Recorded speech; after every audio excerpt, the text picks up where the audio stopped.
तो हेलो दोस्तों, ये है इस मांगा का पार्ट 9। और क्योंकि इस मांगा के क्रिएटर्स ये भूल जाते हैं कि वो कोई मांगा लिख रहे थे, तो इसी वजह से इसके चैप्टर बहुत देर से आते हैं। और इसीलिए अगर आपने पुराने पार्ट नहीं देखे तो यार देख लो ना। तो हाँ, पिछले चैप्टर में हमने देखा कि हमारा ज़ॉम्बी चेनसो मैन तबाही मचा रहा है और वो कहता है कि जब तक मैं पूरी दुनिया से मानव जाति को ना मिटा दूं, तब तक मेरे कलेजे को ठंडक नहीं मिलेगा। तो जाहिर सी बात है कि मिस्टर ज़ॉम्बी को ये बात बिल्कुल भी पसंद नहीं आती, क्योंकि वो तो इंसानों से बहुत ज्यादा प्यार करते हैं और अपने प्यारे इंसानों को बचाने के लिए वो डॉन को भेजते हैं। हाँ, जिसके अंदर उन्होंने अपना कुछ पावर भी शेयर कर दिया था। उसके बाद डॉन काम पे लग जाती है। वो मार मार के ज़ॉम्बी चेनसो मैन की हालत खराब कर देती है। मजबूरन ज़ॉम्बी चेनसो मैन अपनी हार मान लेता है और जैसे ही डॉन का गुस्सा शांत होता है और वो एक नॉर्मल रूप में आ जाती है, तभी ज़ॉम्बी चेनसो मैन उसके ऊपर एक सरप्राइज अटैक करता है और कहता है कि बेवकूफ, तूने एक ज़ॉम्बी पे भरोसा कैसे कर लिया। तो फाइनली मिस्टर ज़ॉम्बी को मैदान में आना पड़ता है और वो ज़ॉम्बी चेनसो मैन से कहते कि ओए लिटिल वॉर्मिन, तुझे याद नहीं कि मैं कौन हूँ और मैंने तुझे कहा था ना कि घर से बाहर मत निकलना, तो अब तुझे इसकी सजा मिलेगी। हम देखते हैं कि लिटिल वॉर्मिन की तो हालत ही खराब हो गई है और डर के मारे वो अपने पैंट में ही मूत देता है, क्योंकि वो किसी और से नहीं बल्कि अपने राजा से बगावत कर रहा था। तो हाँ, उसने जो गैसोलीन पिया था उसको मूत के बाहर भी निकाल दिया। इधर ब्रदर फे का वो बंदा कहता है कि ओए ज़ॉम्बी, तू कर क्या रहा है, उस पे अटैक करना।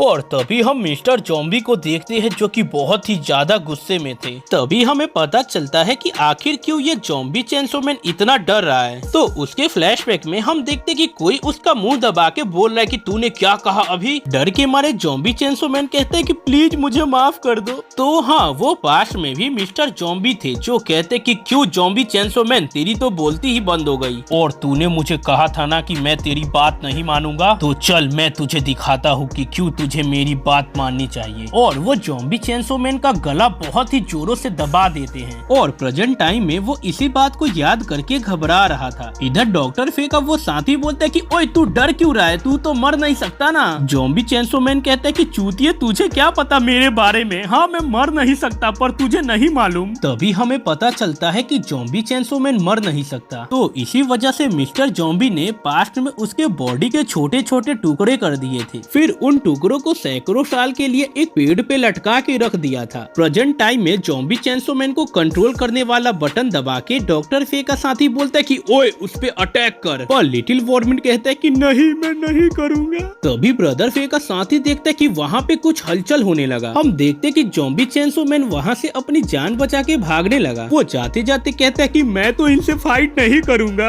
और अगर तुझे फाइट करना है तो खुद जाके फाइट कर। ये सब सुन के तो ब्रदर फे का साथ ही चौंक जाता है। इधर डॉन के साथ साथ वो दोनों स्टील डिपार्टमेंट के लीडर भी चौंक जाते हैं। मिस्टर ज़ॉम्बी भी सोचते हैं कि अरे ये तो मुझे पहचान ही नहीं रहा था। वो कहते कि लगता है कि उसे पुरानी बातें याद आ गई। चलो ठीक है, देर आया दुरुस्त आया। इधर ब्रदर फे का साथी कहता है कि ऐसा कैसे हो सकता है, ये मेरी लाइफ में पहली बार है कि कोई ज़ॉम्बी मेरे कंट्रोल से भाग गया। वो कहता है कि कोई बात नहीं, मेरे पास और भी ज़ॉम्बी है, तो देखो मैं तुम लोगों से कैसे निपटता हूँ। तभी कोई उसके कंधे पे हाथ रख के बोलता है कि अरे जाने दो, अब इसकी जरूरत नहीं है। तो हाँ, वो ब्रदर फे होते हैं जो कहते कि हमारे यहाँ पे कुछ बिन बुलाए मेहमान आ रहे हैं, तो जाओ उनके मेहमान नवाजी की तैयारी करो। तभी हम आसमान में एक हेलीकॉप्टर को नोटिस करते हैं और उसका पायलट बोलता है कि प्रेसिडेंट, हम लोग पहुँच गए। तभी ब्लेड डिपार्टमेंट की हेड बोलती है कि ओए तुझे यकीन है ना कि तेरा ब्रदर फे यहीं पे है। तो वो लड़का बोलता है कि जी मैम, यहाँ पे टोटल 6 फ्लोर है और ये टोटल एरिया 11,000 स्क्वायर मीटर है। ब्लेड डिपार्टमेंट की हेड बोलती है कि क्या कहा तूने, 11,000 मीटर स्क्वायर? तुझे पता भी है कि हमें कितना ज्यादा टाइम लगेगा उसे खोजने में? तभी स्टेनलेस स्टील डिपार्टमेंट का हेड बोलता है कि कभी कभी समस्याएं अपनी पूरी ताकत का यूज करके भी खत्म किया जा सकता है। इतना कह के वो हेलीकॉप्टर के अंदर से छलांग लगा देता है। इस पर ब्लेड डिपार्टमेंट की हेड बोलती है कि वो बेवकूफ कितना नासमझ है, बताओ चूतिया उड़ते हुए जहाज से कूद गया। इधर हम देखते कि वो लीडर बहुत ही तेजी में नीचे की तरफ जा रहा है और वो जमीन से एकदम टकराने ही वाला था। तभी हम देखते कि उसके टकराते ही चारों तरफ एक जोरदार धमाका होता है। आसपास का पूरा इलाका तहस नहस हो जाता है और हम देखते कि ग्राउंड के अंदर एक बहुत बड़ा होल हो गया। स्टेनलेस स्टील डिपार्टमेंट का हेड बोलता है कि देखो मैंने कर दिखाया और मुझे लगता है कि इतनी जल्दी कोई यहाँ पे लिफ्ट के द्वारा भी नहीं आ सकता। इधर ब्लेड डिपार्टमेंट की हेड बोलते कि हाँ बेवकूफ, तुझे तो लगेगा ही। तभी वो किसी से कहते कि तुम मर्द जात को ये मालूम नहीं क्या कि दिमाग का यूज कैसे और कब करते हैं, क्योंकि क्या पता वो कोई ट्रैप हो और तुम लोग उसमें फंस जाओ। इस पर बियॉन्डर एकेडमी के हेड बोलते हैं कि जब हम अपनी पूरी ताकत लगा देते हैं तो हमारे सामने कोई भी ट्रैप काम नहीं करता। इतना कह के वो भी उड़ते हुए जहाज से जंप लगा देते हैं। वो जाते जाते बोलते हैं कि मैं सेकेंड लाइन को तुम दोनों के लिए छोड़ रहा हूँ, प्लीज उसको डिफेंड करना। इस पर वो गुस्से में कहते कि तुम्हारे बेवकूफ दिमाग में कोई और प्लान है तो वो भी बता दो। इधर हम ग्राउंड टीम को देखते हैं जो कि लोकेशन पे ऑलरेडी पहुंच चुकी है और वो चिल्लाते हुए कहते हैं कि हमने तुम्हें चारों तरफ से घेर लिया है। कुछ देर बाद वो प्रेसिडेंट को बताते हैं कि सर एरिया 1 में कोई भी नहीं है। तभी दूसरी टीम कहती है कि सर एरिया 2 में भी कोई नहीं दिखा। स्टेनलेस स्टील डिपार्टमेंट के हेड बोलते हैं कि कहीं वो लोग भाग तो नहीं गए ना। बियॉन्डर एकेडमी के हेड बोलते हैं कि असंभव है, क्योंकि मैंने शहर से बाहर जाने वाले सारे रास्तों को सील कर दिया है, तो वो लोग जमीन, हवा और पानी के रास्ते कहीं नहीं जा सकते। यहाँ तक कि एक मच्छर भी यहाँ से भाग के नहीं जा सकता। इधर ब्लेड डिपार्टमेंट की हेड बोलते कि हमें यहाँ पे रुकने को क्यों बोला, अगर हम लोग भी नीचे होते और साथ में काम करते तो कितनी आसानी से उन लोगों को पकड़ लेते। कहीं वो दोनों हमें कमजोर तो नहीं समझते ना।